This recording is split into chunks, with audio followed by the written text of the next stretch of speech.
Hello dear student, good evening. Welcome to my YouTube channel SPN education. जैसा कि हमने बताया था अभी पिछले वीडियो में, जैसे सीडीपी के बारे में हमने पढ़ा था। सीडीपी जो सीटेट के अंतर्गत आता है। सीटेट में 5 सब्जेक्ट होते हैं। पहला होता है सीडीपी, 30 क्वेश्चन होते हैं सीडीपी के। 30 क्वेश्चन हमारा हिंदी से होते हैं, 30 क्वेश्चन संस्कृत, यानी ये भाषा पे आधारित है। लैंग्वेज आप जो भी आप चूज कर सकते हैं, ठीक है। या संस्कृत लीजिए, या इंग्लिश लीजिए, या फिर उर्दू लीजिए, या फिर कोई भी सब्जेक्ट आप ले सकते हैं। और 30 होता है हमारा मैथ से, और 30 होता है इससे ईबीएस से, ठीक है। तो सीडीपी हमने सुबह की क्लास में पढ़ाया हुआ है, ठीक है। और इस टाइम शाम में हमारा सुबह में सीडीपी चलेगा और शाम में चलेगा हिंदी से, ठीक है।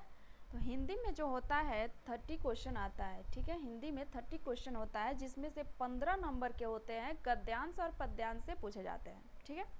जिसमें से 15 नंबर के हमारे होते हैं गद्य और पद्य से पूछे जाते हैं, ठीक है। इसमें इधर उधर हो सकता है, कभी 8 नंबर का गद्य हो सकता है, कभी 7 नंबर का पद्य हो सकता है, या फिर 9 नंबर का हो सकता है। ये रेशियो मतलब इधर उधर हो सकता है, ठीक है।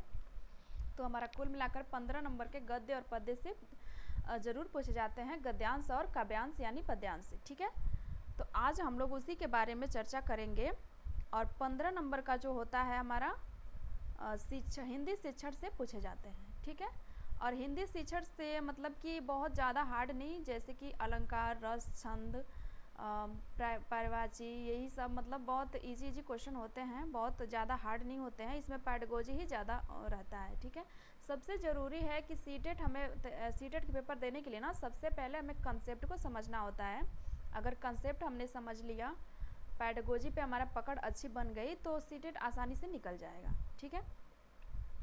तो हम लोग आज क्या करेंगे, जो गद्यांश और पद्यांश होते हैं, आज हम तो फिलहाल गद्यांश के बारे में ही क्वेश्चन को इसमें इंक्लूड किया हुआ है। हम समझाएंगे गद्यांश में जो कैसे क्वेश्चन पूछा जाता है, और उसे हमें कैसे उसमें क्वेश्चन करने होते हैं, और किस तरीके से करने होते हैं, ताकि हमारा समय भी बचे और आसानी से हम उसको कर लें, ठीक है ना। तो आइए हम लोग देखते हैं जो गद्यांश से जो क्वेश्चन पूछे जाते हैं वो कैसे होते हैं, ठीक है।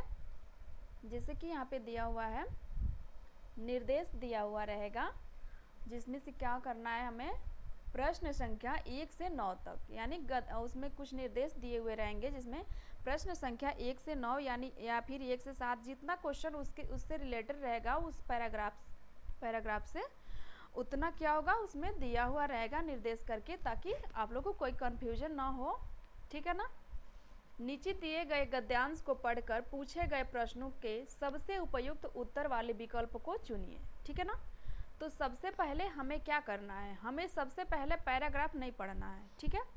सबसे पहले हमें पैराग्राफ नहीं पढ़ना है, पहले हमें क्वेश्चन पे ध्यान देना है, ठीक है। हम लोग यही गलती करते हैं, क्या करते हैं, हमारे साथ भी ऐसा हुआ है, बहुत सारे स्टूडेंट के साथ ऐसा होता है कि वो क्या गलती करते हैं कि पैराग्राफ को पढ़ते हैं और एक बार में ऐसा उटपटांग ये पैराग्राफ दिया रहता है कि एक बार में तो समझ में आती नहीं, एक बार पढ़ेंगे, फिर उसको हम क्वेश्चन पे जाएंगे, फिर हमें तब तक क्या होगा, पैराग्राफ भूल गया रहेगा, फिर पैराग्राफ हम पढ़ेंगे, फिर क्वेश्चन पे जाएंगे। ऐसे करते करते बहुत ज़्यादा टाइम ये ले लेता है और बहुत दिक्कत करता है, ठीक है।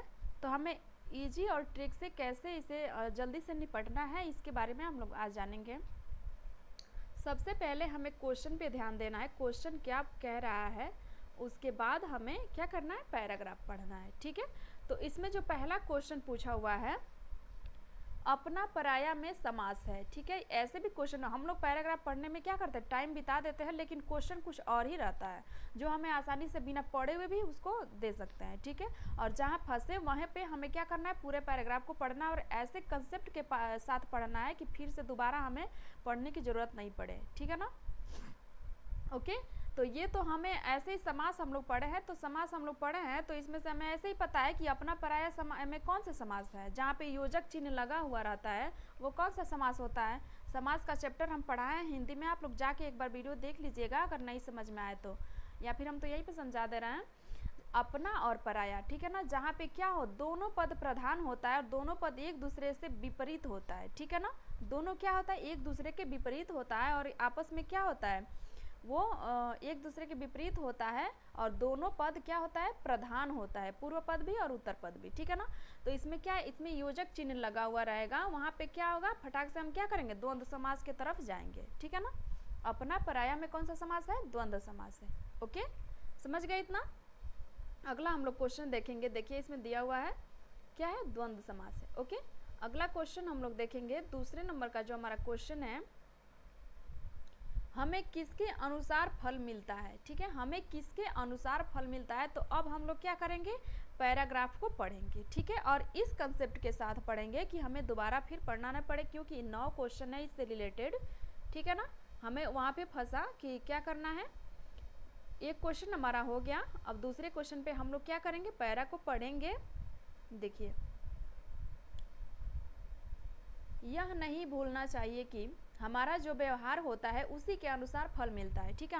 हमें ये समझ में आ गया ना, हमें हमारा जो दूसरा क्वेश्चन था वो क्या था, हमें किसके अनुसार फल मिलता है। तो हमें किसके अनुसार मिलता है, व्यवहार के अनुसार मिलता है। हमारा यहीं पे एक कंसेप्ट क्लियर हो गया, ठीक है। यह नहीं भूलना चाहिए कि हमारा जो व्यवहार होता है वो उसी के अनुसार क्या होता है, हमें फल मिलता है, ठीक है। जो समाज और संवेदना की नीतिमूलक स्थापनाओं को अपने व्यवहार का हिस्सा बनाता है वही शांति पाने का हकदार होता है, ठीक है। जो क्या करता है, जो समाज और संवेदना की नीतिमूलक स्थापनाओं को अपने व्यवहार का हिस्सा, यानी स्वयं, अपने के बारे में, स्वयं के बारे में यहाँ पे कहा गया है। अगर हमें क्वेश्चन में ये पूछे तो हमें फटाक से क्या करना है, ये ट्रिक करना है, यानी फिर हमें वापस आ करके पैरा पढ़ने की जरूरत नहीं है, ठीक है ना। जो समाज और संवेदना की नीतिमूलक स्थापनाओं को अपने व्यवहार का हिस्सा बनाता है वही शांति पाने का क्या होता है, हकदार होता है, ठीक है। महावीर, बुद्ध, क्राइस्ट, नानक, गांधी अगर हमारे जीवन पर विराजमान है तो इसमें उनकी सदायसता, निरहकार और व्यवहार का योगदान है, ठीक है। ये क्या है, उनकी इसमें क्या है, उनकी सदायसता, निरहकार और व्यवहार का क्या है, योगदान है, ठीक है। आगे हम लोग पढ़ेंगे, वे जिए समस्त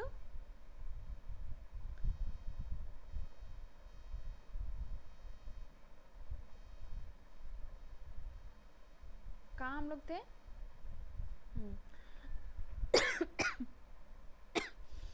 वे जिए समस्त प्राणियों, प्रकृति और सृष्टि के लिए।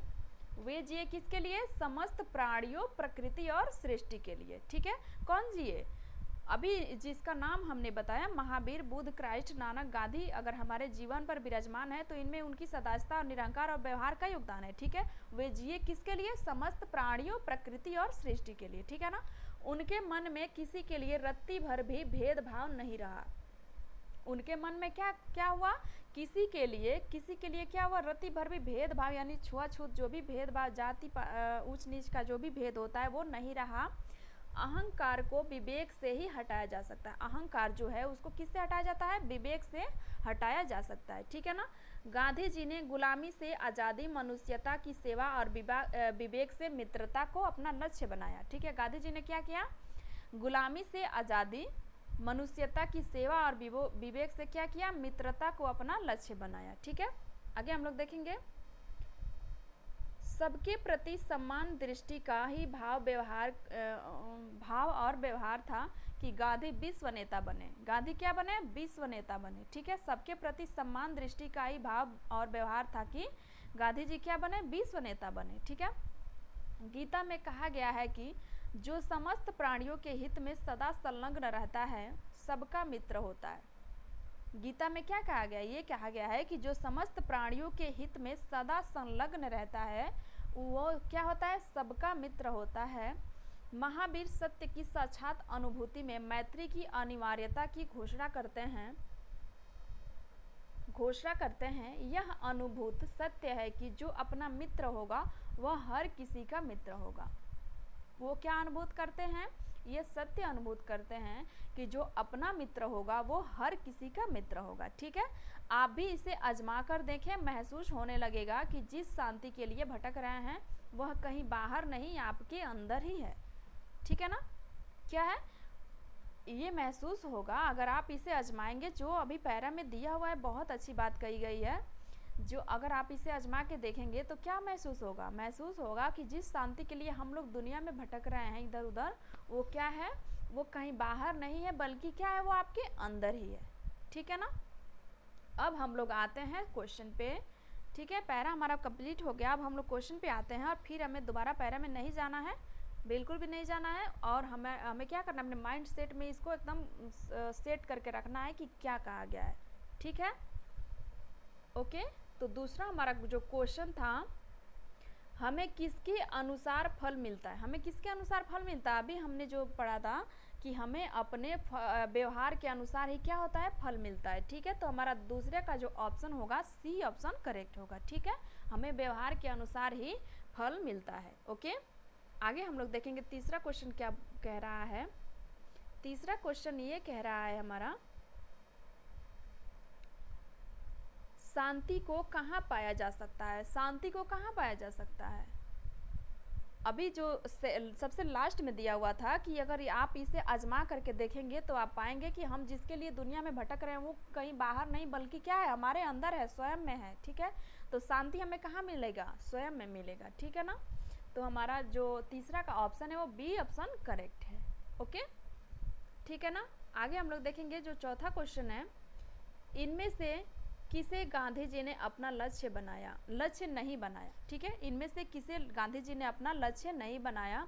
गुलामों से आज़ादी, गुलामी से आज़ादी, मनुष्यता की सेवा, विवेक से मित्रता। किससे उन्होंने अपना किसको अपना लक्ष्य नहीं बनाया, ये हमें बताना है। 2-3 उसमें दिया हुआ था जो कि हमें क्या है, याद है कि ये क्या दिया है पैराग्राफ में। ठीक है, तो गांधी जी ने क्या किया? गुलामी से आज़ादी के लिए भी उन्होंने अपना लक्ष्य बनाया, मनुष्यता की सेवा भी अपना लक्ष्य बनाया, विवेक से क्या किया? मित्रता किया।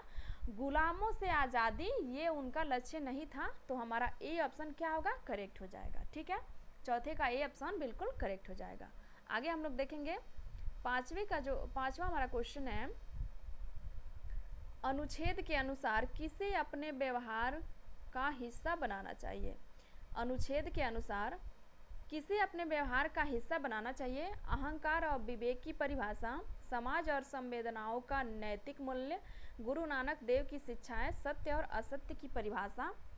किसे बनाना चाहिए? अनुच्छेद जो है, अनुच्छेद के अनुसार हमें क्या करना चाहिए? किसे अपने व्यवहार का हिस्सा बनाना चाहिए? तो किसे बनाना चाहिए? समाज और संवेदनाओं के नैतिक मूल्य को। ठीक है, समाज और संवेदनाओं के नैतिक मूल्य को अपने व्यवहार का हिस्सा बनाना चाहिए। समझ गए? तो पांचवे का हमारा कौन सा ऑप्शन करेक्ट होगा? बी ऑप्शन करेक्ट होगा। ठीक है, आगे हम लोग देखेंगे छठवा जो हमारा क्वेश्चन है, गांधी जी विश्व नेता बने क्योंकि? गांधी जी विश्व नेता बने क्योंकि सभी के प्रति उनकी समान दृष्टि व व्यवहार था। उन्होंने सत्याग्रह किया था, वे स्वतंत्रता आंदोलन के नेता थे, वे अनुशासन प्रिय थे। सभी सत्य है, लेकिन जो पैरा दिया है उसके अनुसार हमें चलना है। ठीक है ना? तो हमें क्या उसमें मिला था पढ़ने को? सभी के प्रति उनका क्या था? सम्मान दृष्टि व व्यवहार था, अच्छा व्यवहार था। ठीक है, तो इसकी वजह से गांधी जी क्या बने? विश्व नेता बने थे। ठीक है ना? तो छठवें का हमारा ए ऑप्शन करेक्ट होगा। ओके, हम लोग आगे देखेंगे सातवां जो हमारा क्वेश्चन है 7वां नंबर। ठीक है, 7वें नंबर का हमारा जो क्वेश्चन है, महावीर, बुद्ध, क्राइस्ट, नानक व गांधी जी में क्या समानता है? महावीर, बुद्ध, क्राइस्ट, नानक व गांधी जी में क्या समानता है? सभी ने मानव कल्याण किया, सभी धर्म गुरु हैं, सभी सन्यासी हैं, सभी भारत में जन्मे हैं। सभी सत्य है, लेकिन हमें क्या देना है? ध्यान देना है कि जो पैराग्राफ में हमने जो पढ़ा था, जो दिया था, जो सत्य है, वे हमें सबसे पहले ध्यान देना है। ठीक है ना? सभी ने क्या किया था? मानव कल्याण किया था। ओके, तो 7वें का हमारा ए ऑप्शन बिल्कुल करेक्ट हो जाएगा। ओके, आगे हम लोग देखेंगे 8वां नंबर जो है हमारा, कौन सा शब्द भिन्न है? कौन सा शब्द जो है वो भिन्न है? वीरता, मित्रता, मनुष्यता और मित्र। सभी जो है इसे हमें क्या करना है? भिन्न जो है, सबसे भिन्न हमें एक इसमें से ढूंढना, यानी कि 3 इसमें क्या होगा? एक जैसा होगा और एक क्या होगा? अलग होगा, भिन्न होगा तीनों से। ठीक है, तो हमें क्या करना है? वीरता, मित्रता, मनुष्यता में क्या है? यहाँ पे ये भाववाचक बनाया गया है। ठीक है, भाववाचक बनाया गया है, जबकि मित्र में क्या है? भाववाचक नहीं बनाया गया है। ठीक है ना? समझ गए? ओके, वीरता यानी कि वीर से वीरता बना है, भाववाचक लगाया गया है। मित्र से मित्रता बना है, मनुष्य से मनुष्यता बना है। बल्कि मित्र यहाँ पे अकेले यहाँ पे भाववाचक नहीं, संज्ञा का प्रयोग नहीं किया गया है। तो हमारा 8वीं का कौन सा ऑप्शन करेक्ट होगा? डी ऑप्शन करेक्ट हो जाएगा। ठीक है, हमारा लास्ट क्वेश्चन है 9वें नंबर का। सही शब्द को चुनिए। सबके प्रति दृष्टि का भाव और व्यवहार होना चाहिए। सबके प्रति क्या होना चाहिए? समान दृष्टि का भाव और व्यवहार होना चाहिए। ठीक है, सी ऑप्शन हमारा करेक्ट हो जाएगा। ठीक है ना, सबके प्रति हमारा कैसा व्यवहार होना चाहिए? समान दृष्टि का भाव और व्यवहार होना चाहिए। ठीक है, समझ गए? तो ऐसे अगर हम लोग को इस क्वेश्चन को गद्यांश और पद्यांश के जो क्वेश्चन होते हैं उसको हम लोग करेंगे तो सबसे आसानी से और जल्दी और कम समय में अच्छे से कंप्लीट हो जाएगा। ठीक है, समझ गए इतना? आगे हम लोग अभी दूसरे वीडियो में हम क्या करेंगे? पद्यांश से क्वेश्चन को उठाएंगे। ओके, तो आज के लिए बस इतना ही। मिलेंगे अगले वीडियो में अगले टॉपिक के साथ। Okay, bye bye, take care.